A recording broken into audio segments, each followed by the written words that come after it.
జోగులాంబ గద్వాల జిల్లా కోటిదొడ్డి మండలం కొండాపురం గ్రామంలో ఏర్పాటు చేసిన వరి ధాన్యం కొనుగోలు కేంద్రాలను జిల్లా కలెక్టర్ రిజ్వాన్ బాషా షేక్ ఆకస్మికంగా తనిఖీ చేశారు. ధాన్యం కొనుగోలు ప్రక్రియను ఎలాంటి అవకతవకలకు ఆస్కారం లేకుండా సజావుగా నిర్వహించాలని అధికారులను ఆదేశించారు. కేంద్రాలకు ముందుగా వచ్చిన రైతుల ధాన్యాన్ని నిబంధనల ప్రకారం తేమ శాతం పరిశీలించి వెంటనే తూకం వేసి మిల్లులకు తరలించాలని సూచించారు.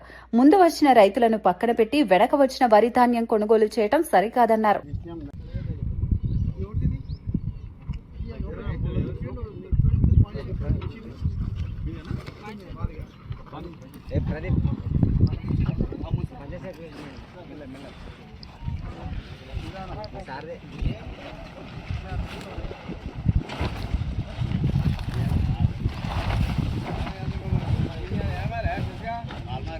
మార్నింగ్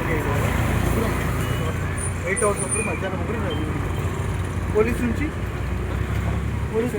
సార్ వాళ్ళ ఎంతమంది ఉన్నారు పోలీస్ నుంచి?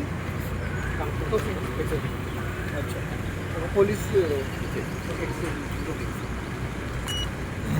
చూడండి, అవుట్ సైడ్ నుంచి ఏం కాదు,